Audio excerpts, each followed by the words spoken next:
We will protect you.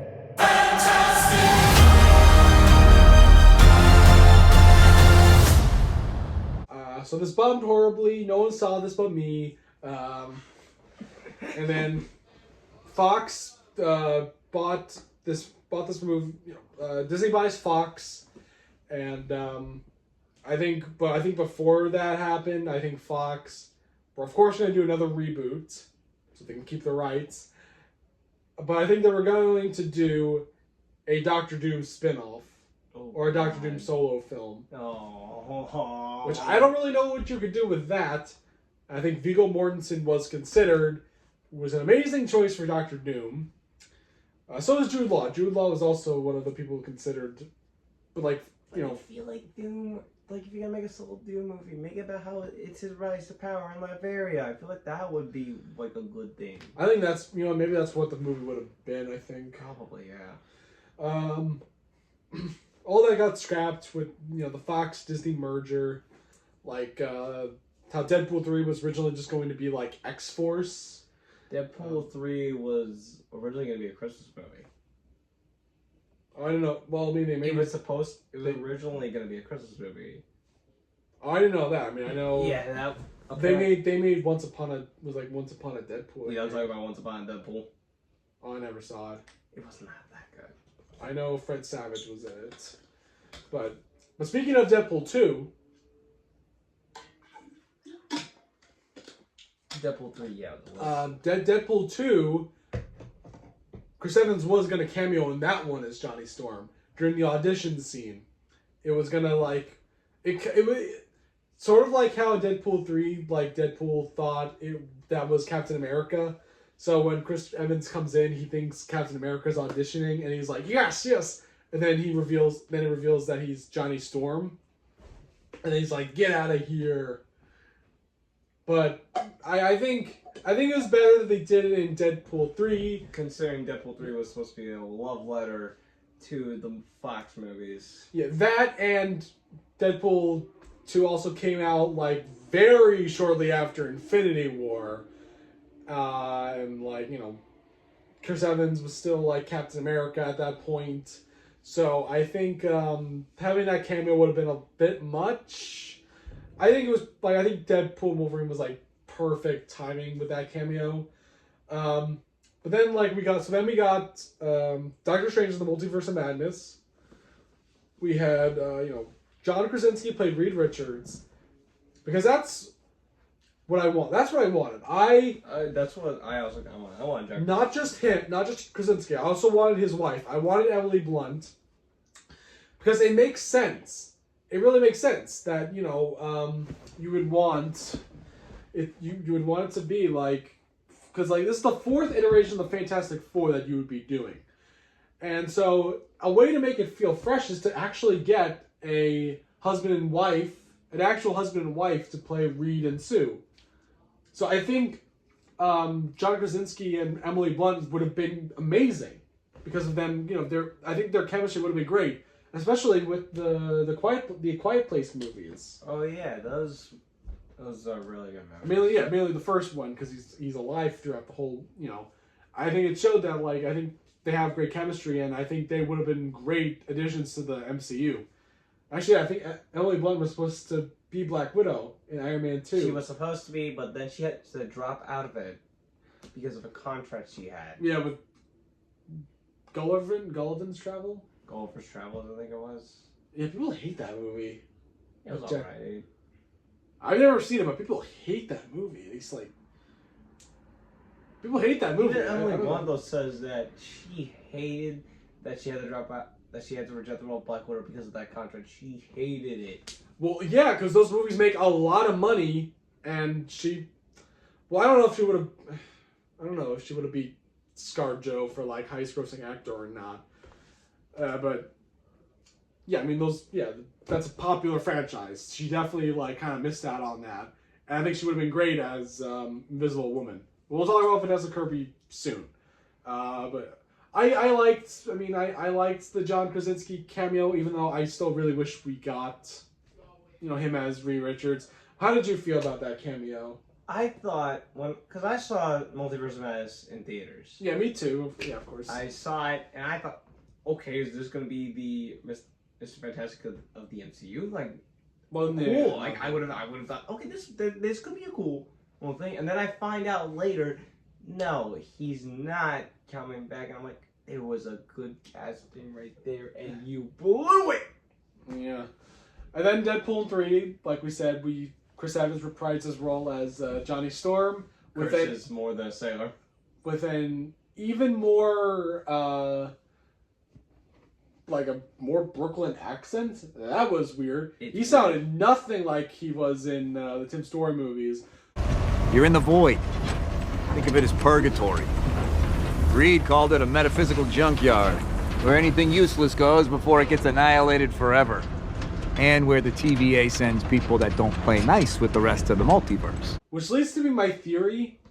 I know, like everyone in the Void is meant to be from like the Fox universe, technically, Mostly. But I have a theory that Johnny is I think that Johnny is in the same universe as that John Krasinski Reed Richards because the suits look the same. He's wearing a different suit. I think that they could track actually. But that scene was kind of fun, especially how Pyro kind of like took his flame out. That was kind of fun. Alright, but they announced that they were doing Fantastic Four. That it was going to be John Watts directing, which I kind of was hoping that Peyton Reed would direct, because you know he was supposed to direct Fantastic Four. But at the same time, I'm more open for like, I'd rather Marvel not reuse directors for multiple movies, you know, different like franchises. Which, funny enough, we didn't mention Josh Trank also wrote a Letterboxd review about Fan Four Stick. He did. Yeah, I'm not gonna read it because we already talked about that movie. But he mentions. I actually might want to go read it. He mentions that he wishes Peyton Reed directs the film and that he gets a cameo in it. But that didn't happen. But John Watts, I think he dropped out because he didn't, you know, he directed 3 big Spider-Man movies. He was kind of done. And then he directed the movie Wolves. I think he has another movie coming out. I forgot what else he's directing. Wait, is he directing Brand New Day? No, it's the Shang-Chi guy. Oh yeah, Daniel Day Kim? Yeah. No, wait, no, that's not actor. Well, I want to see if he's making... I forgot if he's making another movie or not. No, Wolves was like his latest movie, like, you know, like after, you know, he directed Spider-Man. But they got... Alright, anyway, they got Matt Shankman, who did WandaVision. WandaVision was a good show. Until the end. I think the end was bad. The ending just felt kind of rushed. I mean, it was a good show. Like it was good. It's just towards the end it felt a little rocky. It was Marvel trying to, like, you know, be interesting and all that. But it kind of made sense, I guess, like, you know, that they got Matt Shankman because, like, WandaVision had some, like, cool depictions of, like, 1950s, 1960s television. And the whole concept of this movie is that it is in an alternate 1960s... futuristic world. Yeah, futuristic world. And, yeah, it made sense Matt would direct that, you know, what they did with WandaVision. It would definitely have that, like, feeling. So, yeah, that's what they went with. And it's not in the MCU at all. It's very risky. I mean, like, did you want this? I mean, because I kind of wanted to have, like, the MCU's own Fantastic Four, like, in that universe. I kind of want my own MCU Fantastic Four, but in universe. But I'm not disappointed with what we got. No. I'm actually happy that we at least got Fantastic Four at all. Yeah, I'm glad too. Alright, but so let's just go through the cast. Pedro Pascal as Mr. Fantastic. When I heard that, I was like, Him, because like he's in. He's everywhere. Yeah, I'm one of those people. I'm not a big Pedro Pascal fan. I don't think he's bad. I just think like. I think he's a fine actor that's just been blown up too much because he's in two TV shows that everyone loves. Well, I know we got to start with Game of Thrones, but like Mandalorian and the first season of Last of Us, people love, and that's like he's just blown in popularity. And I liked him, like in Mandalorian, and I was like fine seeing him pop up in Wonder Woman as Maxwell Lord. Which I gotta say... That's the movie that made him realize to never shave. Oh, yeah. It looked a little odd. But I will say, it's very strange how the DCEU, their Maxwell Lord was like a pretty like big TV actor. And now the new DC universe, their Maxwell Lord is the director's brother. I find that so weird. Like... Sean Gunn is like... He's mainly known for just being in James Gunn stuff. He's known for being James Gunn's brother. Like, the only movie that he's in that's not James Gunn related is Pearl Harbor. He's like an extra in that. So, I just... But Pedro in this, he was fine.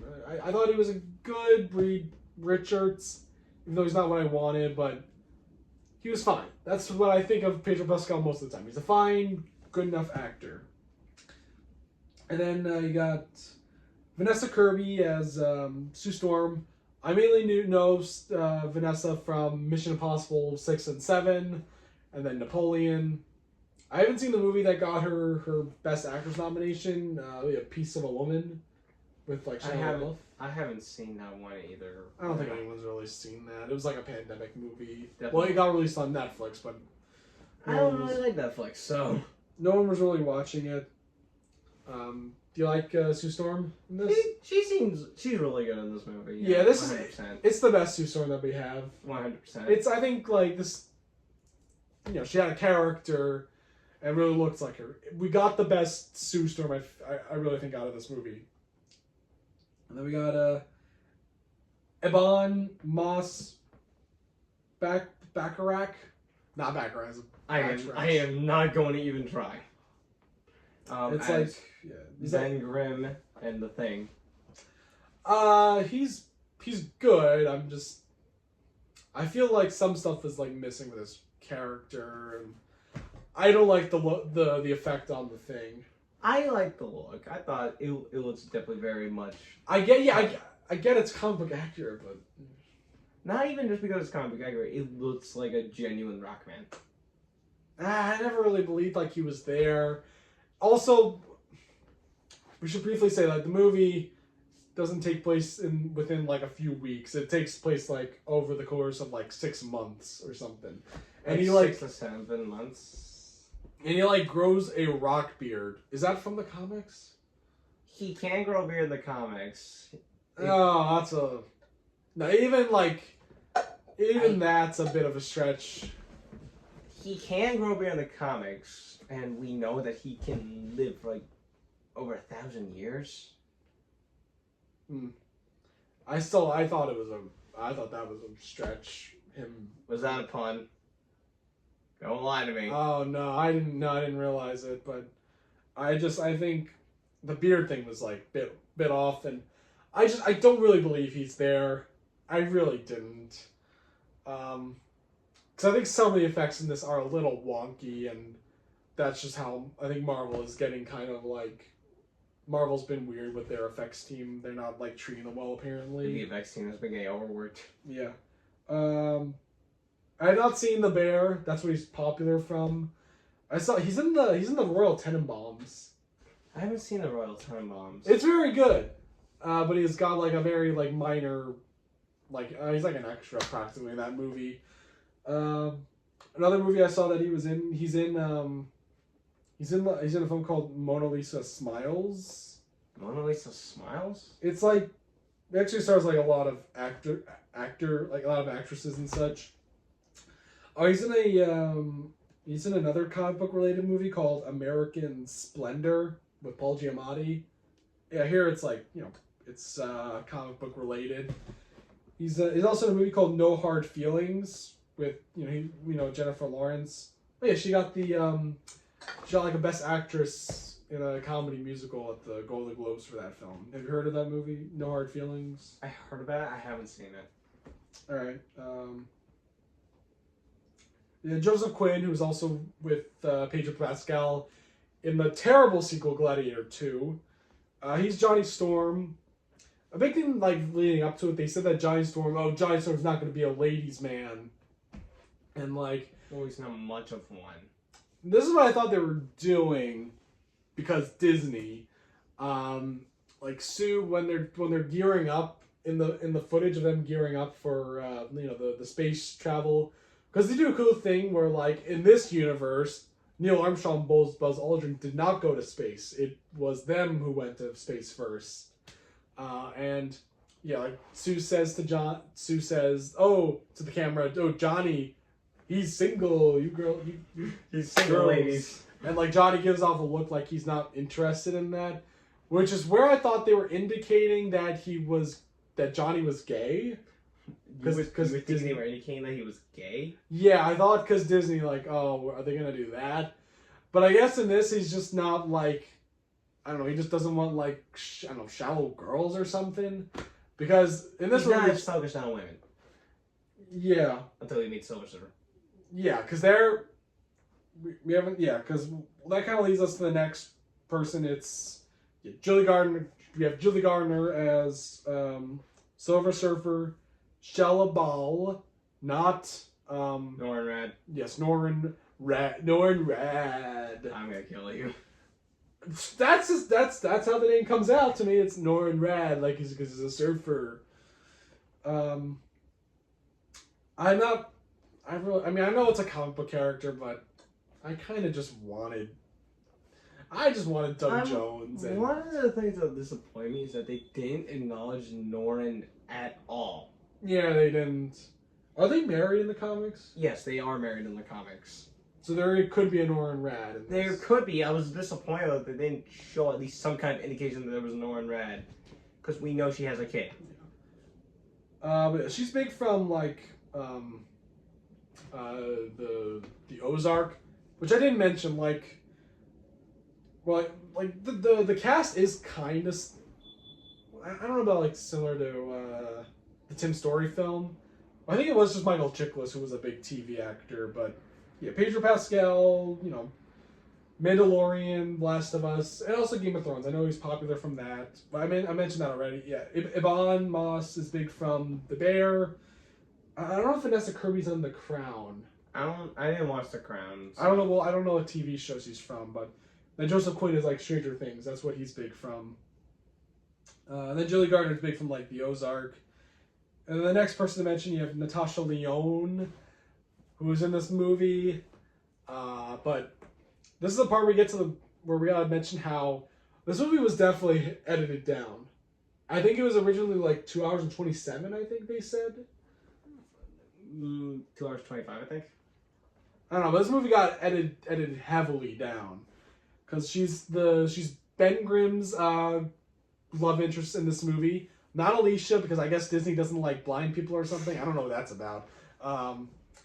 She's in this movie, she's in a few scenes. It's just kind of weird. Have you seen anything with Natasha Lyonne? No, I don't think I have. Blade Trinity? I forgot she was in it. She's the blind one. She's the blind girl in that film. She's the blind girl? Yeah. Ironic! So, but you haven't seen But I'm a Cheerleader? That's what she's famous for. No, I have not seen But I'm a Cheerleader. It's that, but she's also in a few TV... she was in a show called Russian Doll. That's what she was famous. Well, no, she's in a lot of movies. Oh yeah, no, she's in the American Pie movies. That's another thing she's famous for.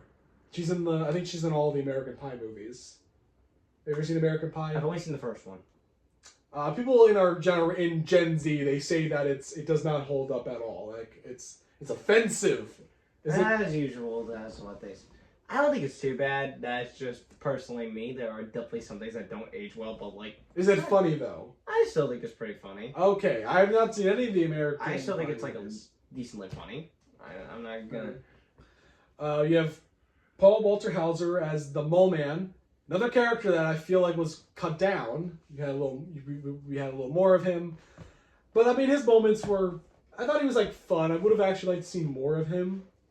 Like there's a whole thing where like I guess he was their enemy, but then after 4 years, a global treaty because he likes Sue. Is that something like from the comics? Like Mole Man likes Sue? No, that's not really a thing from the comics. I'm pretty sure. He says like, "Oh, I trust Sue," which I'm like, is he in love with Sue? I don't know what they're indicating, but I like him. I mean, Paul Walter Hauser, like he's in a lot of movies and stuff.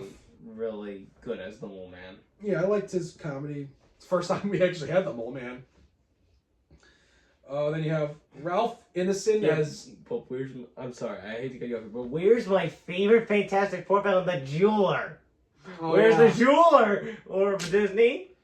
There's a scene where, well, I'm not at that point yet, but there's a scene where like Reed just name drops a bunch of villains, and it would have been funny if he said the Jeweler, but he kind of dismissed him, or was like, "Hey, he's not that threatening," or he said something funny, something like that. Yeah, but continue. I'm sorry.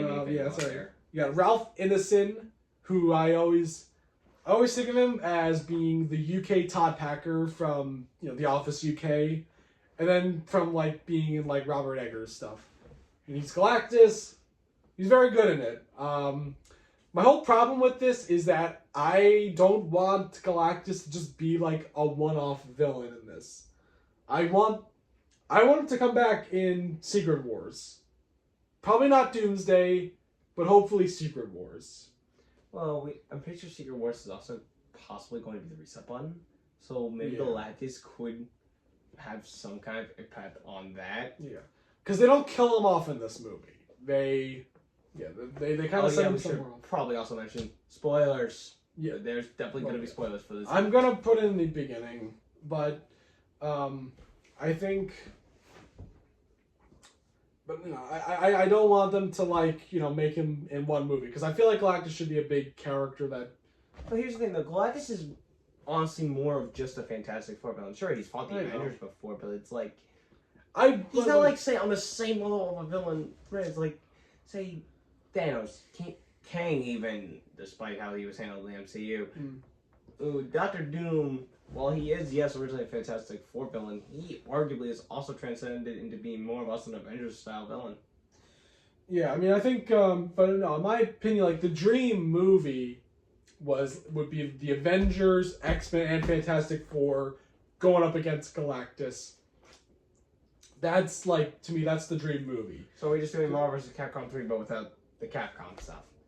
I suppose. Because, like the thought was this, people like me was that like after they kill Thanos, it's going to then be like Doctor Doom was going to be the new Loki, and then Galactus was going to be the new Thanos. But that's not really what happened. Well, they were kind of forced to kind of change change gears. Well, yeah. We all know about that kind of stuff. I'm hoping. I am actually hoping we get Galactus in Secret Wars. Who knows? Maybe we'll get him as maybe the overarching villain after Secret Wars. Well, no, because everything's just now going to be like the X-Men stuff. So if anything, Magneto I think is going to be the next big villain after Doom, or like Apocalypse. Well, let's not get ahead of them. Let's not get ahead of ourselves. Well, what they're doing with Doom, it's kind of like they're doing they're adapting a more recent Doom than a more classic Doom, right? Yeah, it seems like that's what they're probably going to be more doing. Though, if they do make Doctor Doom just Victor Von Doom in this, I wouldn't even complain, really. Yeah, well, but okay, back to the cast. So four other cast members we should mention is the original Fantastic Four, who, we said in the last video that they're in this movie. So yeah, we got both Jay Underwood and Michael Bailey Smith play power plant workers in like one shot. But it's a cool shot where because Johnny stops consumes he takes in the flames from the fire, and That was cool. We never seen that before. Yeah, that is something I'm pretty sure he can do in the comics. And we got an awesome, and when we cut to them, Jay Underwood's character, Jay Underwood, like, salutes to him. That was kind of sweet. And then both Alex Hyde White and Rebecca Stab are, like, news reporters. Alex Hyde White, you actually, like, see him, and he's actually, like, talking on the news. Rebecca Stab, I don't think they showed Rebecca Stab. I think she was a voice cameo. Yeah, it was really... It doesn't say voice or not, but yeah, it was like a voice. She's like one of the female voice, voice anchors. But yeah, Alex Hyde White, like he's not only like one scene. He's like he comes in twice. He's in like 2 scenes. Yeah, he comes in as he announces like the Sue's pregnancy, and then he announces like the Fantastic Four making like the teleportation devices for Earth. He makes that announcement. It's weirdly fitting though. I kind of wish he was in more of it. I wish he was in like the count. Like I wish he was the guy saying the countdown and such for the rocket, for the space scene. Overall, it's great that Marvel put all 4 of these actors in the movie. I love it. I wish they would release the movie, properly, but whatever. And last thing to mention, which shows that this movie was heavily cut down, is that John Malkovich was supposed to be in this as Red Ghost. I'm guessing that's a Russian villain, right? I'm not that familiar with Red Ghost. I'm guessing Red. I would assume he's probably a Russian villain. Yeah. More than likely, maybe German. He's in the he's in the trailer, but yeah, he was in the trailer. I don't remember him being in the trailer. Well, you just see him like walking up, and like Matt Shankman said, there's not going to be another cut of Fantastic Four. But I would at least like to see a scene of Red Ghost. Like what they did with the Batman. They showed the scene of the Joker. Like, Yeah. Give me that at least, please. Whose ass didn't I kiss? Huh? Let's be honest. Okay. Let us be fucking honest. This is a crucifixion. This is political. And don't tell me it's not. I have a drinking problem. All right, so what do we think of this movie? I really like this movie. I think it's a really good movie. There is admittedly a bit of a pitch problem, but I do also like how they categorize Johnny Storm and how he kind of helps Silver Surfer. Him and Silver Surfer's character arcs are kind of tied to each other, and it works. Yeah, I feel like everyone, like all 4, I feel like have a real purpose in this movie. In the plot and saving the day, like everyone, I feel like is given something proper. But I think this movie was good. And that's it. It was just no puns to be had. Like I didn't think this was the greatest Fantastic Four movie ever made. It's just a really good movie. You can hate me for the pun I'm about to make, but this movie was fantastic. I'm sorry, I had to. Yeah, I know. Look, I can kind of just think back like years ago on Fantastic Four videos. Like if you look at like Fantastic Four rankings back when there was just 4 of them, one of them like some comments said number 1, the one that Marvel's gonna make eventually. And they made a good movie. They made probably the best Fantastic Four movie. At the same time, I think I still prefer the unreleased Roger Corman one. I actually prefer more of the MCU version though. I know you're going to, because it looks it's really good to me. And it's like it is good. It's a very good officially released adaptation. Yeah. Don't get me wrong. The Corman one is good, and the script is definitely good. Can you just I think that I know I like their version of Sue better, but I just love the cast from the Corman film still. Oh, I can agree with you. The cast from the Corman films, if they actually went out of their way to do research on the characters. So don't get me wrong. I will give the Corman cast their flowers. They did amazing. Alex Hyde White is still Reed Richards to me. Like Pedro Pascal, I didn't he was good, but I just to me he wasn't Reed Richards. I get what you mean, man. And like, I don't know, it's just not like I still thought Joseph. I thought Joseph Quinn was good. I mean, Ibn Moss was fine. I just didn't. I don't know. I didn't think like the thing. I don't think I think out of all the characters in this movie, I think his characterization felt like the most cut down. Like I mean, like I thought there was gonna be. I thought like most of the movie was gonna be like, oh, it was gonna be him like missing that he's not human anymore. Like a regular looking guy. Like in that like when he's looking at a TV screen and it shuts off.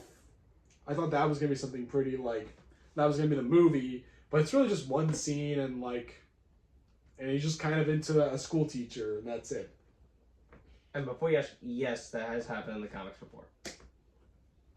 Disney just doesn't like blind people. Doesn't want to acknowledge that people. They don't want to acknowledge that people can't see. Okay, look. Honestly, I kind of like that they went in a different direction, though, with like, because I feel like a lot of people were expecting Alicia Masters to be love interest in this movie, and you know what?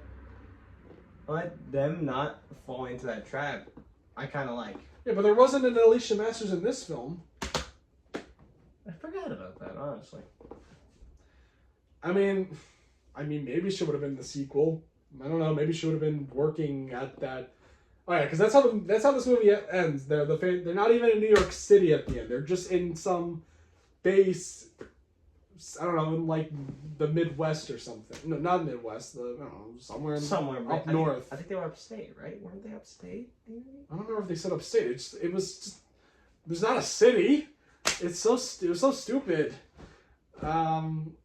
And also they didn't even, because that's another thing. So the first two iterations kind of did like a will they won't they with Reed and Sue. They weren't in love right away. This movie, I don't know what they were doing. I don't know. We don't know. We don't know if Reed and Sue love each other in this movie. I guess maybe the sequel would have gone more into their relationship. But yeah, this movie. They're not just married. They're married before they turn in. They're genetically mutated, which I find like that interesting. Like, is that like should you have them already happily in love?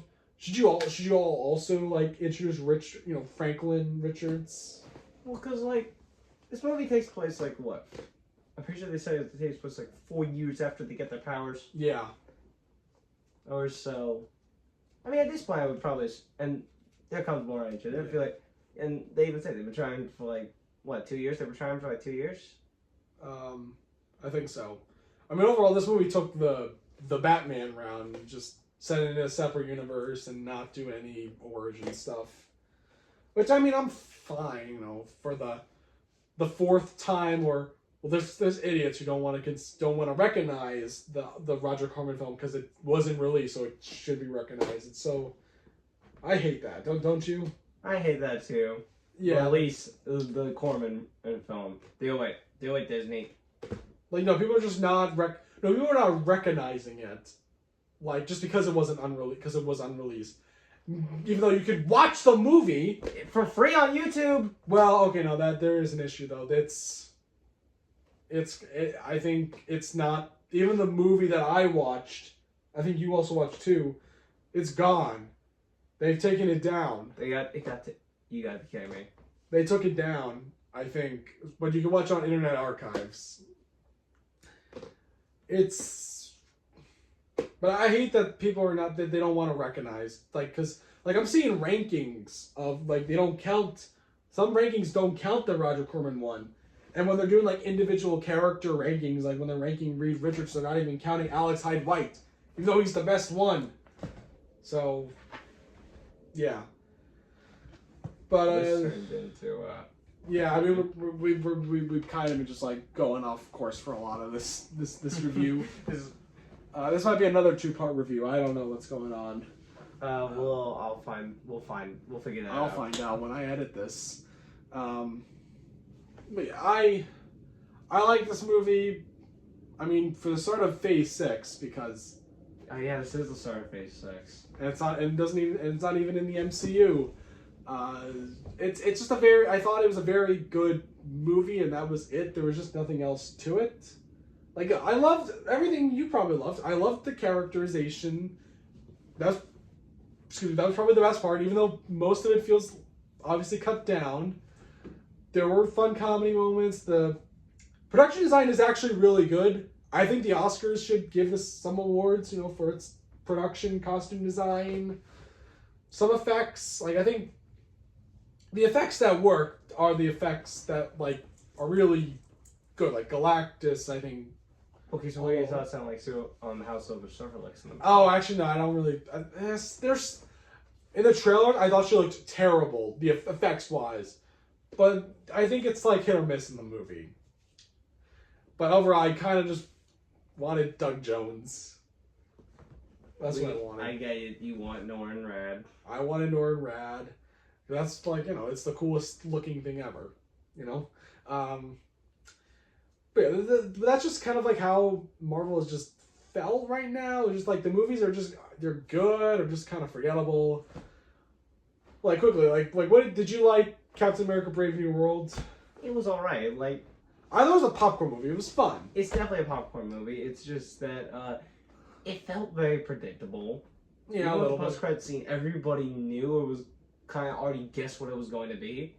And when we were all pretty much right on the head about it, we were like, good, it couldn't even surprise them. Great, it couldn't even surprise us with the post-credit scene. Yeah. But then, another thing was that then the Thunderbolts, which we saw together, I really wasn't into Thunderbolts, but you I really actually loved really like Thunderbolts because it felt like a really good movie, and I thought it was just a nice movie. And I will even say right now, it may have felt like a one big therapy session, but you know what? It was a damn good therapy session. I don't know. I wasn't big into I thought some of it was just like I don't know. I thought plot wise should have been tweaked a little bit. So, but out of the 3 Marvel movies, this is my favorite. But I think Superman is just so much better than all 3 of these movies. I'm not gonna comment on that because I'd rather keep myself neutral on that because these are both really good movies. And I know they've been compared a lot online already. No, to me, Superman, I just thought James Gunn did such a great job with Superman that he blew all of these, like, all 3 of these Marvel movies out of the water this summer. But we'll see how Toxic Avenger is. Oh, that's coming. That's the next superhero movie this year. When's that coming out again? Oh, it's like the last summer movie. You thinking what I'm thinking? Yes, we'll go see it before we go back to college. Alright, but overall, like, I think that's just how Marvel feels to me. Like, I think we can agree. Phase 5 was probably the worst phase. It was the low point, really. Even Feige admits that it was quantity over quality. Yeah. And it seems like with Phase 6, so they're going for quality over quantity. And honest to God, I think my favorite of Phase 5 is Deadpool and Wolverine. And I feel wrong because that's not like... It's technically not even an MCU movie the more you think about it. Yeah, but like at the same time, like, it seems like they're incorporating a lot more of it. Like Channing Tatum is Gambit. That was... in Doomsday and Secret Wars. Yippee! And then and I think like they're gonna do something with the Void.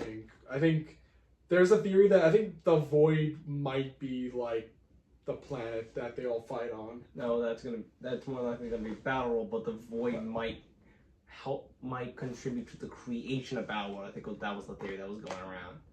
Like the Void might help contribute to it. But then, and then my wish is that somehow Galactus finds Battleworld and decides to consume that, and then everyone has to team up to stop Galactus from destroying Battleworld. That's my idea. That's your dream. That's your dream. I just want the Avengers and the X-Men and Fantastic Four to fight Galactus. Okay, calm down. That's just what I want. That's how the Lego game ends. Yes, I'm all about to talk like your game ends. Galactus was the big bad in that game, not Doctor Doom. Okay, I get it. You just want Lego Marvels. Exactly, that's what I want. We couldn't get it back then, man. But yeah, It's a good movie. To be honest, I gotta see it like again. I can't even like properly rank it. I mean, obviously, I think to quickly rank it, my bottom number 5 is Tim Story's Fantastic Four. I really don't like it. Number 4 is Fan Four Stick. 3 is Rise of the Silver Surfer, and then 1 and 2 is either Roger Corman's unreleased Fantastic Four or the new one. It can go either way with the top. What's your quick ranking?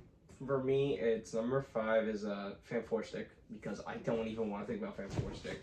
4 is actually Tim. It's actually like it's the inverse of yours, or where it's Tim Stories. Rise of the Silver Surfer Number 3 is number 3, obviously. Right. Corman's is number 2. Okay, yeah. And MCU, as much as I feel like I'm gonna sound like I'm bandwagoning on it, even though I just personally think it's better. MCU Fantastic Four. Yeah, I mean, I'm fine. Like, this is definitely the movie that people really wanted. I mean, overall, we just wanted a good movie from the Fantastic Four. And that's what we got. A good movie that represents these characters, but I kind of, like, I want something more. And I would definitely love to just see, like, a sequel to Fantastic Four with this cast. But I don't know if they're still going to be in their 60s setting or not. We'll see what's going to happen. Know that. Oh wait, should we even talk about it? Talk about what? Post-credit scenes, or do we just leave? The credits. I mean, all that we've been told is that both post-credit scenes for Thunderbolts and Fantastic Four were directed by the Russo brothers, and apparently there are going to be scenes in Doomsday. That's what we've been told. And, well, also we know they're returning in Doomsday, much at least. Wait, I mean, yeah, obviously we know that. Yeah, obviously. They had a whole chair thing. I just, like... I don't know, and I don't know how much of, like, the MCU is going to be reset. They haven't even introduced Blade yet. When is that movie getting off the ground? Never. It's never. Please. We know they're making progress, though. Yeah, they don't have a director, though. They have a script. We know that They finally nailed on a setting. They've nailed on the setting. What is the setting? It's supposed to be like in a more modern New York. Okay. From what I was hearing, I might be wrong about that. I'm editing this out, this whole thing though, but I just hope to see more of this Fantastic Four, and I don't want this whole thing with Marvel to get all crazy. I'm not big on Robert Downey Jr. as Doctor Doom because of him already being Iron Man. Like, I would have loved to see him, like, if it was pre-MCU, that would have been cool to see him, but... I won't comment on RDJ as Dr. Doom until we actually see him. Yeah. And they've said it, he's not just playing Doctor Doom, oh, he's playing other characters. It's just it's a bit much for me. But, yeah. But, alright, so that's it for the video. We're done talking about Fantastic Four. It was great, though, to talk about Fantastic Four, but we talk about Fantastic Four a lot. Let's see. Yep, we've been doing this for like 2 hours and 30 minutes. I don't know how long this is going to be. This is definitely going to be a Alright. two-parter. But, yep, go follow Vito on his channel. C25174. We'll come back. We'll review something else. I don't really know what we'll come together to talk about. But definitely subscribe to both our channels, and we'll see you next time. Goodbye. Peace out.